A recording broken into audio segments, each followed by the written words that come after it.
I'm Sean Gibson from Tech Britain. Today we're in Derry at CultureTECH. I'm here with Adrian Hon from Six to Start. Nice to meet you, Adrian. Good to meet you. Adrian, could you tell us a little bit about Six to Start? Yeah, Six to Start is a games developer based in London. We create iPhone games. Our current sort of bestseller is a game called Zombies Run, which is a running game and audio adventure. Before that, we did a lot of commission work for people at the BBC, Disney Imagineering, Channel 4, Microsoft, that sort of thing. Fantastic. So it's more agency, and you're becoming a lot more product focused yourself now. Yeah, I mean we're making. I mean before we were sort of doing work for hire. Now we're making money by selling stuff to people. Fantastic. And I mean I know there's quite a few companies out there that would like to make that transition. So I mean, did you find that quite difficult? It's very difficult. Like I think most companies, even people who would kind of say publicly otherwise, I think would love to be in a position where they're sort of doing something creative and sort of having a direct relationship with their customers and their audience.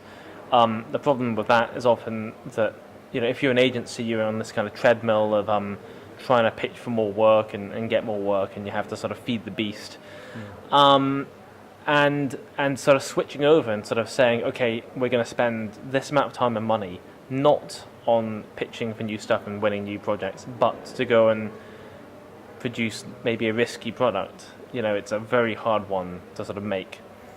Yeah. Can I ask what the balance was that you found worked for you? I don't think you can really balance it, right. Which is probably not what people want to hear. We thought we could do that. The fact is that from a kind of practical point of view, if you have a company that is, let's say, you want half the company to do client work and the other half of the company or a third of the company to do product work.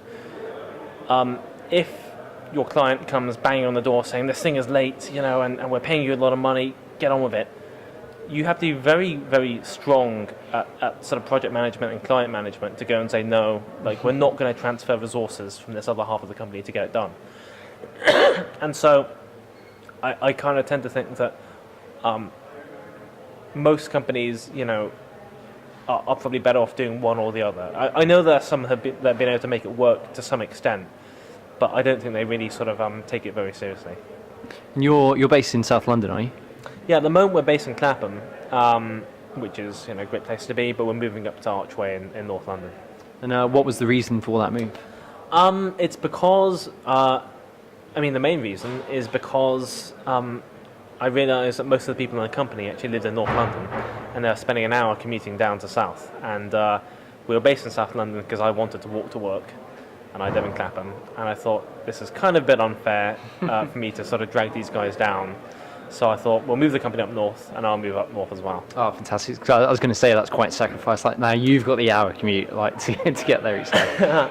Well, I don't like moving flat. It's a bit of a pain, but it's better for the company. It's better for everyone.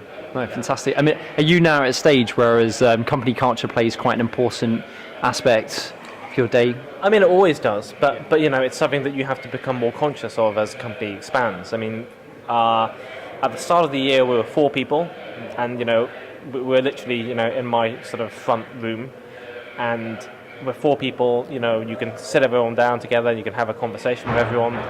We will end this year probably with 10 people, and at that point, yes, you can fit everyone around the table, but you can't all talk at once. I've been in a company which went from 2 people to 30 people, and by the time you get to 30 people, someone's joining, and it's like, who's that guy? I don't know what his name is. And so, as you get bigger, you have to sort of think of other ways of how to convey, positive company culture. And so we're at CultureTECH today. How did you come to be involved in CultureTECH? So I was at South by Southwest, and I was talking about one of the projects we did last year for the BBC called The Code. And Mark Nagurski, the organizer, sort of buttonholed me afterwards and said, hey, we're sort of doing this thing in Derry, and would you like to be part of it? And it sounded interesting, and I thought, sure. And, it's a great lineup of speakers he's got. And in terms of South by Southwest, was that with UKTI, or is that something you went out there off on your own back? That was, I think, the third or fourth time I've been there, and the company's been there 4 or 5 times. We have done stuff through UKTI in the past. They do some great stuff for small companies. We have taken advantage of that, but I don't think it's really right for us to kind of keep on doing that. So, we just went out there on our own, and we go out there when we speak, or if we're up for an award or something. And in terms of companies that haven't been to South by Southwest, is it something that you'd recommend? I think it's an interesting experience. You probably, especially if you've got like a lot of meetings lined up and things like that. If you don't have a lot of meetings lined up, don't expect to go there and like sort of it just doesn't work that way. Right. I mean, the reason why I go now, I sort of go to fewer and fewer talks every year. I think I only went to like 4 this year. But I spent the rest of the time basically gossiping with the other guys in the industry who are all in America. And it's probably the one event still where everyone in a wide range of industries that are connected to what we do goes to one place. And it's kind of sort of busman's holiday sort of thing, yeah. So in terms of CultureTECH, what's been your experience of it so far? I've liked it. I mean, I've only been here for like a day so far.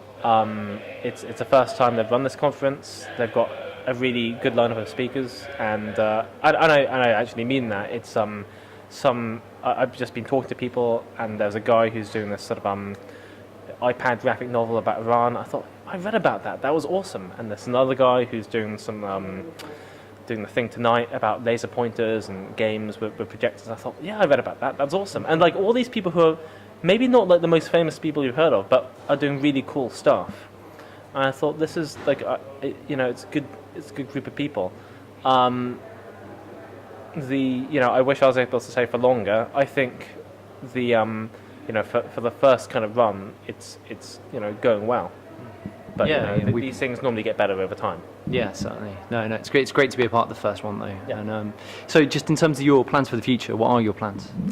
Well, Zombies Run is doing incredibly well. We've sold 150,000 copies, and given that the app costs $8, that's really good.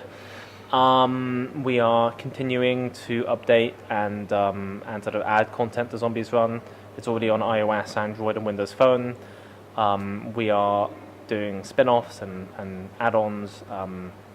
We're also looking at sort of complementary apps, and of course, we don't want to just be doing exercise games and zombie games forever. We do have a mind to create some sort of brand new IP that will be something different. Yeah. But our focus is on. We always like working with partners like people like Disney. We sort of love doing stuff with them. It's really interesting. But the company's main focus at the moment is on original games. And besides the App Store, is there a website where you can go to find out more information? Yeah, if you go to zombiesrungame.com, or if you just search for Zombies Run, then you'll find all about it. Fantastic. I'd like to say thank you very much for your time today, and it's been a pleasure meeting you. Yes, good to talk. Thank you.